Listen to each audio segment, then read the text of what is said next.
में नमन करते हुए आज मैं महिलाओं के लिए 2 शब्द बोलूँगी। यहाँ पे उपस्थित हर एक व्यक्ति के लिए जय भीम, जय मूल निवासी। साथियों, आज का जो हमारा ये परिवर्तन यात्रा चल रही है,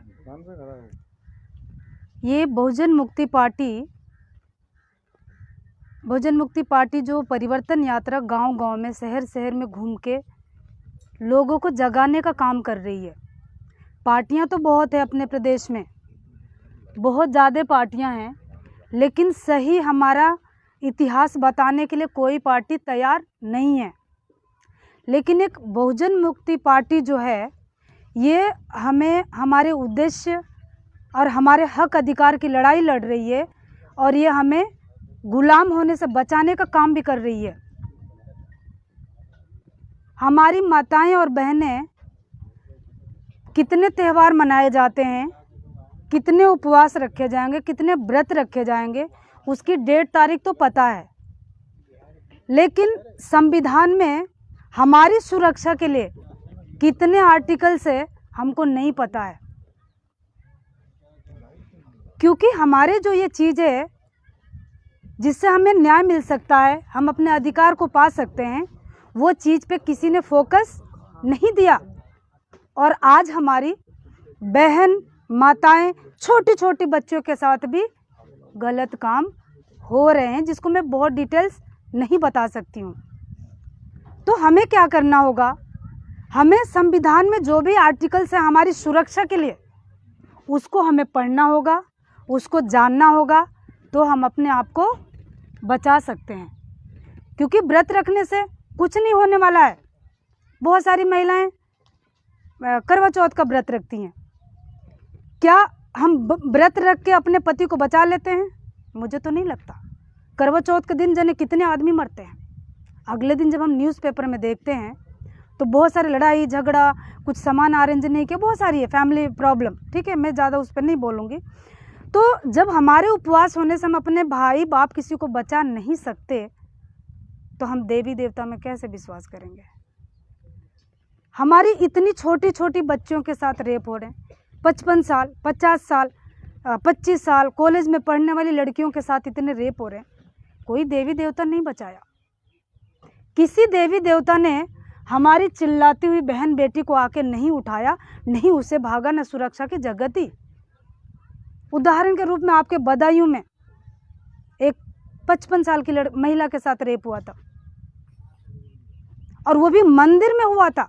चलो कहीं सड़क में, कहीं कॉलेज में हो रहा, मैं मान लेती हूँ कि वहाँ भगवान नहीं है इसलिए उसकी बेइज्जती की गई, लेकिन एक मंदिर के अंदर होता है और वहाँ से भी अगर जो भगवान आके हमें नहीं बचा सकता है, तो हमें क्यों पूजना है ऐसे पत्थर की मूर्त को?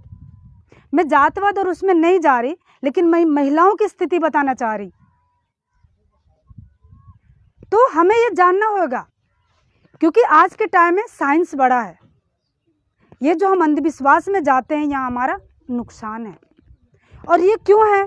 क्योंकि हमारे इतिहास को दबा दिया गया था। हमारे जो भी बहुजन समाज के नेता आए, उन्हें षड्यंत्र से मार दिया गया, क्योंकि वो जगाने का काम कर रहे थे हमारे अधिकार को, कि हम पा सके, लड़ाई लड़ सके और हासिल हो सके। अभी क्या है, आज के टाइम में ज़्यादा बताने की ज़रूरी नहीं। वर्तमान सरकार में हमारे उत्तर प्रदेश में तो वाकई में कानून राज्य समाप्त है, क्योंकि हमने मनीषा बहन का जो धारणा दे के और जो मांग करी है, हाथरस का केस सबको पता होएगा, सबको पता है। मैं उसके बारे नहीं बोलूँगी, पर मैं 2-1 बात उसमें की बोलूँगी कि एक लड़की को जब रेप करके और उसके रीढ़ की हड्डी तोड़ देते हैं, जीभ काट देते हैं, जिससे कि वो बता नहीं सके। मैंने वो वीडियो देखी थी कि उसकी जीभ काटने के बाद वो उस लड़कों का नाम ले रही थी जिन्हें उसके साथ दुष्कर्म किया था। इन लोगों ने बहुत कोशिश करा कि ये नहीं बता सके। उसके बाद भी लास्ट में मुझे 2 चीज़ बहुत बुरी लगी ज़्यादा, कि जब उसकी माँ रो रही थी छाती पीट पीट के कि इस मिट्टी को मुझे लास्ट टाइम एक बार मेरी बेटी का चेहरा दिखा दो, पर इन जल्लादों ने उस माँ को उस बेटी का चेहरा नहीं दिखाया। सीधा हॉस्पिटल से एम्बुलेंस में लाके पुलिस वाले लाए, कोई घर का व्यक्ति नहीं था, और रात को पूरे गांव का घेराव करा पुलिस फोर्स लगा के उसके बाद से उस बहन को पेट्रोल डाल के 12 बजे से 2 बजे के बीच में उसको जला दिया गया। जलाने में भी केवल लाइन से पुलिसमैन खड़े थे, रिश्तेदार, खानदान या कोई अपना नज़दीकी व्यक्ति नहीं था। तो इन मनुवादियों ने हमारे बहुत सारे चीज़ ख़त्म करते जा रहे हैं। तो हम नहीं चाहते कि ऐसे मनुवादी हमारे सामने और हमारे सारे हक अधिकार छीने। हमने इसके लिए मांग करा। यूपी में 75 जिलों की महिलाएं रोड पे उतरी, नगर पालिका में जहाँ भी धारणा स्थल हो, और हमने इस बेटी के न्याय के लिए, बेटी तो चली गई लेकिन न्याय मिलना चाहिए, इसलिए हम महिलाएं निकल के धारणा दिए, ताकि हमारी मांग ये थी। उस टाइम सरकार से हमने सीधा मांग किया था, या तो उन लड़कों को चौराहे में गोली मार दी जाए या फांसी दे दी जाए, हमें संतुष्टि मिलेगी। क्योंकि आने वाले टाइम में अगर जो कोई बच्चा या मर्द या कोई आदमी किसी भी जात धर्म का हो, मेरे को इससे कोई प्रॉब्लम नहीं, अगर जो ऐसी गलत काम करता है और हम चौराहे में अगर जो मार दिया जाता है, तो 10 बच्चे डरेंगे कि भाई हम ऐसा काम नहीं करना चाहिए। दूसरी बात, हमें भी समाज में ये चीज़ पैदा करनी होगी कि किसी की बेटी बहनें, हम माताएं बहनें, हर परिवार में हर आदमी भी औरत भी है, तो परिवार सब लोगों से ही बनता है।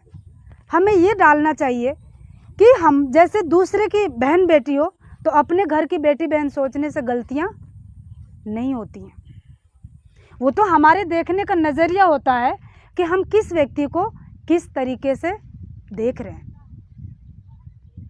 अब बहुजन मुक्ति पार्टी क्यों गली गली चल रही है? इसको बनी तो पुरानी है ये, इसलिए बन रही है। डॉक्टर बाबा साहब ने कहा था, हम सत्ता और संपत्ति की लड़ाई नहीं करते, नहीं करनी है हमें तो संपूर्ण आज़ादी की लड़ाई करनी है, पूरी आज़ादी की लड़ाई करनी है हम लोगों को। तो ये पार्टी घूम घूम के पूरी परिवर्तन की लड़ाई लड़ रही है इस टाइम, और जब लड़ेंगे जागेंगे तो हम कामयाब भी होएंगे। हमारे हर एक अधिकार ख़त्म किए जाए, रात दिन ख़त्म हो रहे हैं। मान लो अगर जो आज नहीं उठते हैं आप, और मनुस्मृति लागू होती है, संविधान से पहले मनुस्मृति भी लागू थी, क्योंकि हम लोग को पता नहीं होती, हम अपना इतिहास नहीं पढ़ते, इसलिए जानकारी नहीं होती है। तो उस मनुस्मृति में महिलाओं के लिए तो कोई अधिकार नहीं था, क्योंकि हमें अच्छा कपड़ा पहनने का अधिकार नहीं था, हम जेवरात नहीं पहन सकते, हम अच्छी बात नहीं कर सकते, हमें मुर्दे घाट के कपड़े पहनने होते थे। तो वो मनुस्मृति लागू हो जाती है बाय द वे, ये लोग कर देते हैं आने वाले टाइम में, और उन्होंने शिक्षा संपत्ति का अधिकार ख़त्म कर दिया।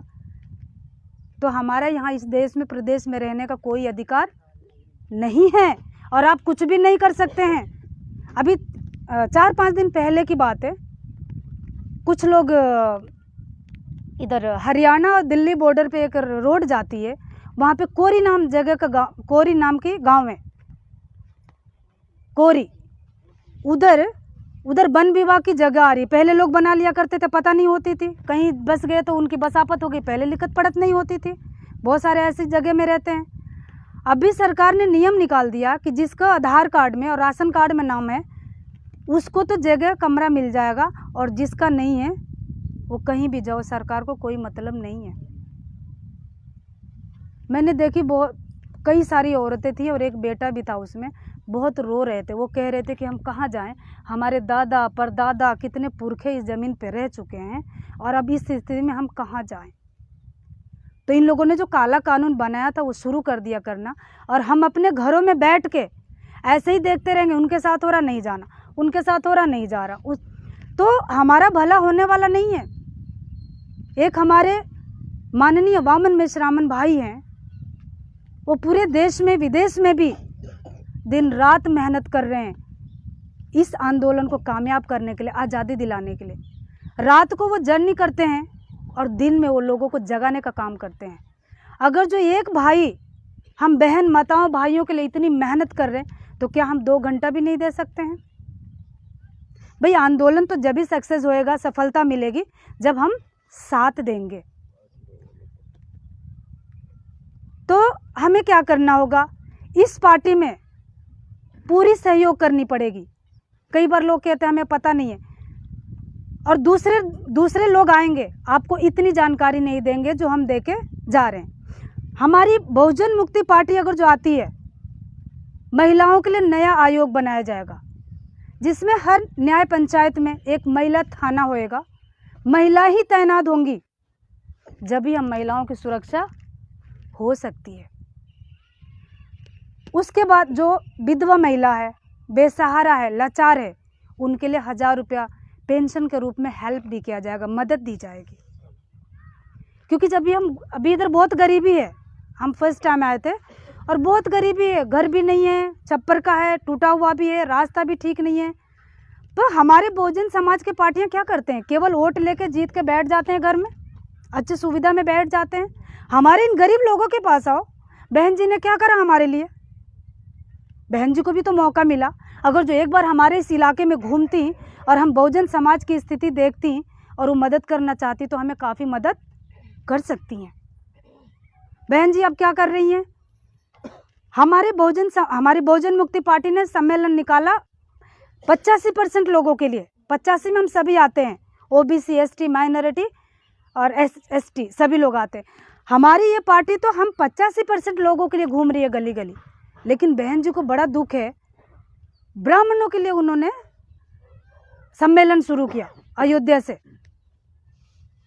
उनको उन लोगों की, मनुवादियों की बहुत चिंता है, वो उन लोगों के लिए सम्मेलन निकाला। भैया जी भी उन्हीं लोगों के लिए सम्मेलन निकाला। मैं ये पूछना चाहूँगी भैया जी और बहन जी से, क्या संविधान खत्म हो जाएगा तो हम सम्मेलन निकाल सकते हैं? नहीं निकाल सकते। इतने संविधान है, इतने ही आप नेता बने और आपका अधिकार है। जिस दिन संविधान खत्म हो जाए, भैया जी और बहन जी भी नहीं दिखने की, जो हमारी हालत होएगी वो उन लोगों की भी होने वाली है और इसमें कोई कुछ नहीं कर सकता। तो मैं ज़्यादा नहीं बोलूँगी, आपने मेरी बात बहुत ध्यानपूर्वक सुनी, इसके लिए धन्यवाद, आभार। जय मूल निवासी, जय भारत, जय संविधान।